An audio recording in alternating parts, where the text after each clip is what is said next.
to Caleb Watts. It's against the run of play, and Caleb Watts has stroked it home. Outside, right footed into Cole. Oh, what a finish! That's even better than Tuesday.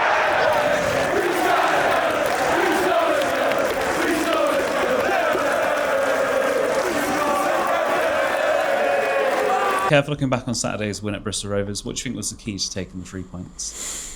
A lot of the stuff that's seen us on a better run since we've come back from the manga. The team spirit, the togetherness, the way the lads seem to be backing each other up. When things go well, they're there for each other. If there's a mistake made, they're there for each other. I thought we looked a bit more like ourselves in terms of on the ball. We were asking the lads to play a little bit more. The pitch was better. Bristol, we felt we could hurt if we kept the ball on the floor and tried to break lines a bit more.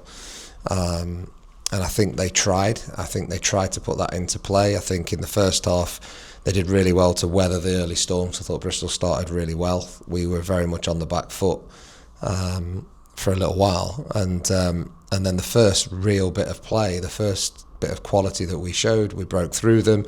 Great bit of skill from Imi down the side, decent ball in, and there's Caleb to pick up the cross that wasn't cleared properly, and you're 1-0 up. And then I think the second goal again, great bit of play, outstanding finish from Reece. And from then on, I think we probably controlled the game without having that much of the ball. I think we limited them to very little. Disappointed to concede in the way that we did. It's too simple of a goal to concede and put extra pressure on yourselves for that last 20 minutes. But then the lads stood up to that, and I think our frustration would be we had opportunities where we won the ball and broke, and if we'd have made a better decision or executed a better last pass, I think we could have seen that game out comfortably with more goals. So there's lots of positives, there's lots for us to kind of work with, but yeah, we got the job done, and I think the lads showed what a good team they can be at times.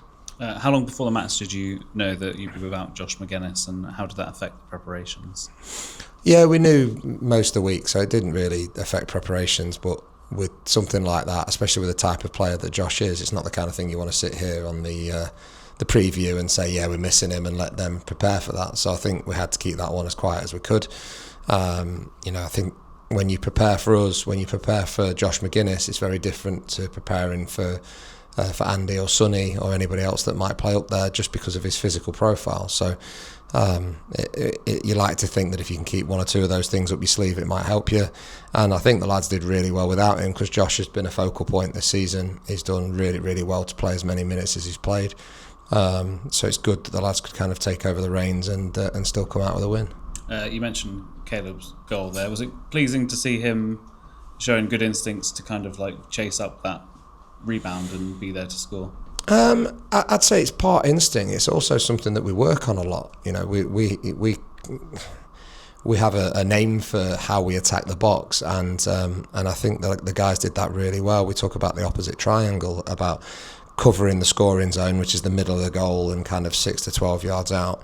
And I think the lads did that pretty well. Sonny made his run. It forces the defender to have to clear it. Caleb's coming in a little bit later, probably a bit too late if we're being honest. If he'd have got his run right, it would have been an easier finish. But he's listened and he's tried to execute, and he's been in the right position pretty much to get his goal. So yes, it's good from his point of view that he was there and he was on the mark. I think it's credit to us, I suppose, as a coaching staff, that they're the things that we work on, and then it's credit to the players that they go out. You know, Imi's cross was into a good area. The runs that were made forced the defender to defend.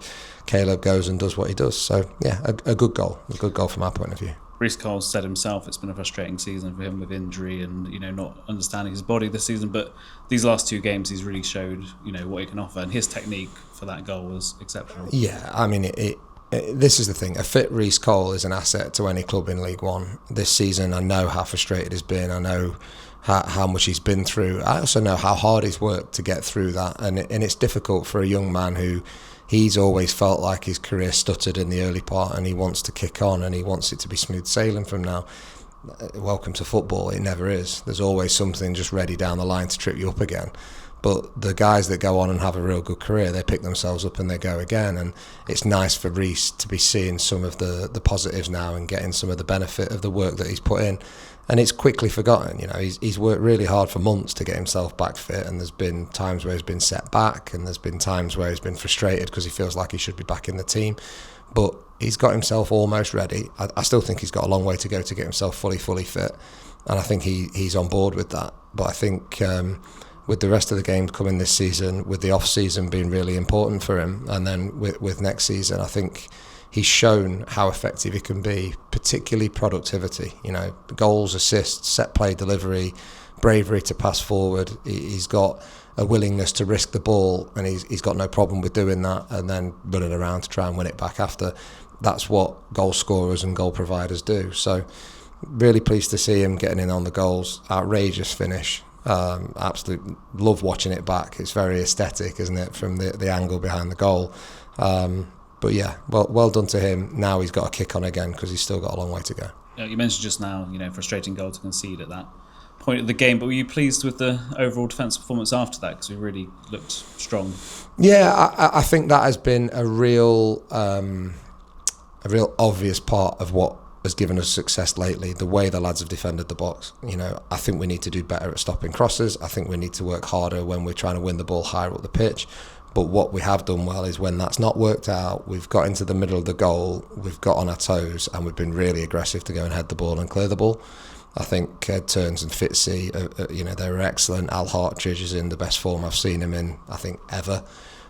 Doing it in League One consistently, and he's not lost sight of the fact that first and foremost he's a defender. I think he's been good on the ball. I think he's shown a passing range. I think he's done loads of good stuff. But the beauty of Al Hartridge is he knows what he is. So when he gets a chance to go and head it and go and clear corners and free kicks and defend the box, he's done it really well. And Angus before that was doing it as well. So the lads at the back have done that, but those around them, the midfield players have filled in. The wing backs have made sure that they're there to defend the back post.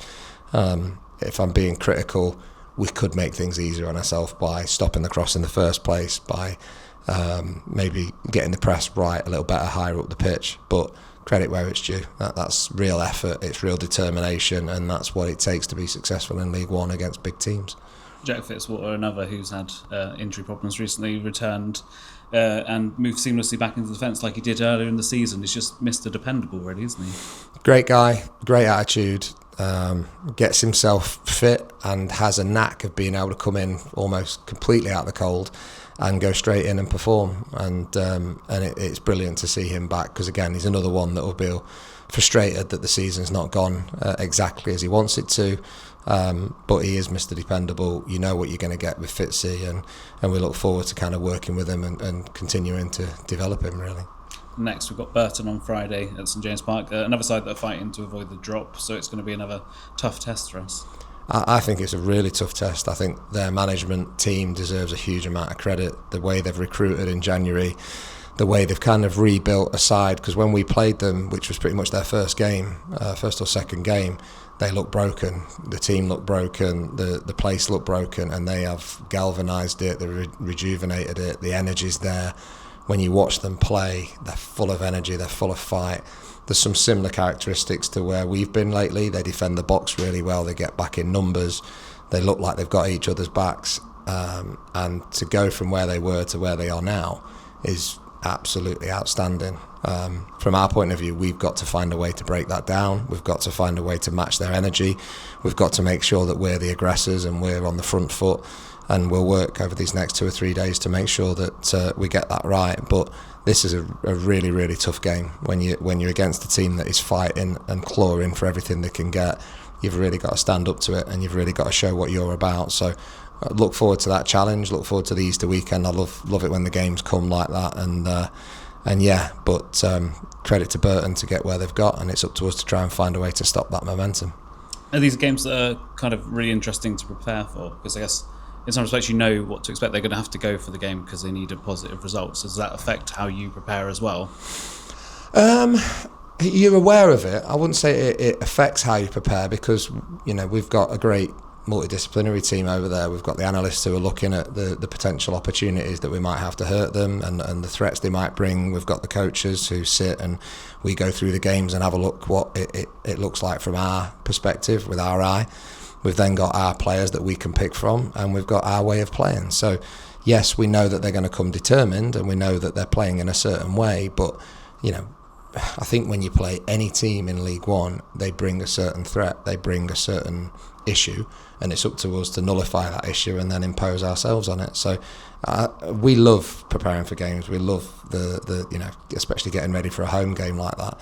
It's exciting. It's coming to the end of the season. You want to kind of milk everything you can out of every minute that you get at St James Park. So we'll be ready, we'll be prepared, and we'll be looking forward to it.